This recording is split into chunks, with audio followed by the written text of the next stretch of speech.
Hello, Zach. What's up, man? What's going Hey, on? You got any echo over there? no, not at all. Hey, Zach, I wanted to tell you something. Yeah. So today you mentioned the show C. Yeah.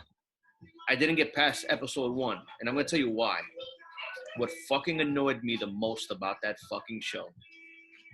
These guys were fucking manhandling basically in an army, a small army. Uh-huh. They were, lights out. They couldn't miss. They could not miss.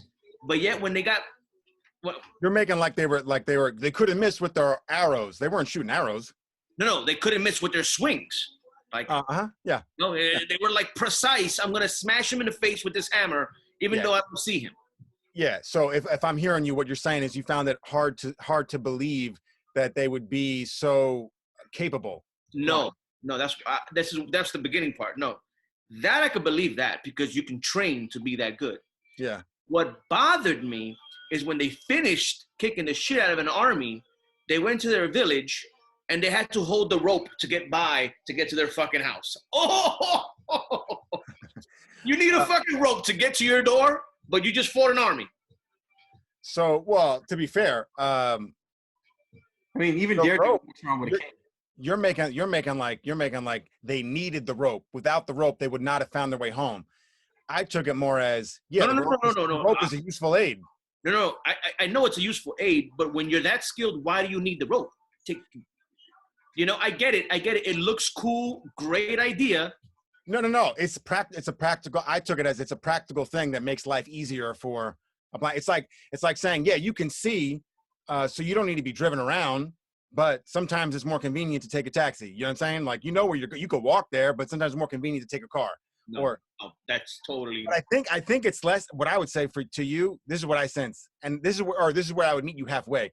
I didn't find it hard to believe that they would have the rope thing, but the way that their body language was when they were following the rope made it like, I gotta hold on to this rope. So they looked like kind of helpless when they were on the rope.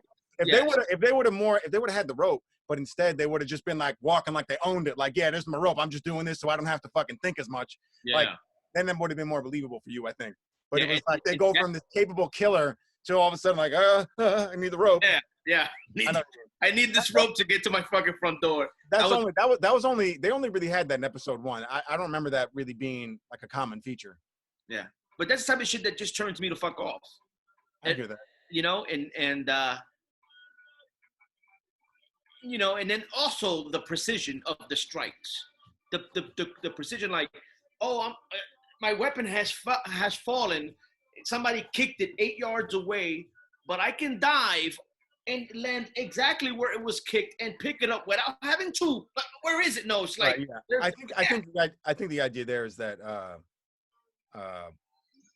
you would be surprised how your senses expand without sight. And so I think the idea is you have a sense for things, how it's based on how it sounded. I know roughly how far away it is, in which direction, based on the fact that I can hear this dude breathing, I can tell where he is around me. I can hear his clothes rustling. I think the idea is that they become very proficient in whatever the fuck, but I know I'm hearing you. I feel you, but I think if you would have kept going, I think you should fucking go back. That's what I think. Well, first of all, you're trying to tell me that it didn't cross your mind when you saw those ropes? Like, it didn't come to you say, wait, these motherfuckers just killed an army, but they need a rope to get through the city? It didn't cross your mind?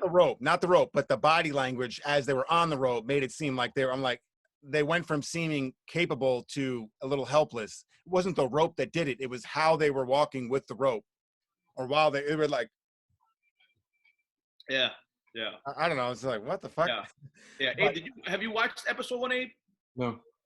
Yeah. So when you have the time, now that we discussed it, just watch it, and you'll see what the fuck I'm talking about. Like, they literally are like ninjas. Yeah. And then then they go to the city and they got the rope, and I was so over it at that point. I was like, screw this shit. But I'll watch it because Carmen's in love with Jason Momoa. Like, he's the hottest thing. Yeah. No, I think you should go back because. While I would say I can see why that bothered you, and by the way, one thing that bothered me was that I felt like, blind people even today, there's some blind cats can kind of essentially use echolocation, where they'll make clicks with their mouth. Yeah. And you can get, that's a skill that you can develop.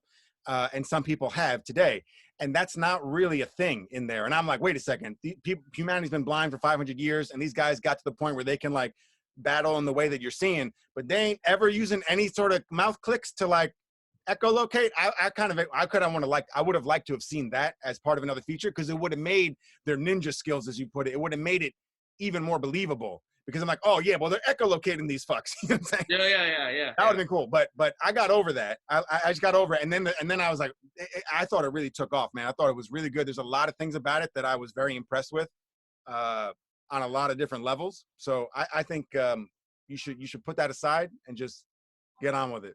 I think you're gonna like it. The fucking Garden State greats, reppin' Jersey hard, so fuck what y'all think.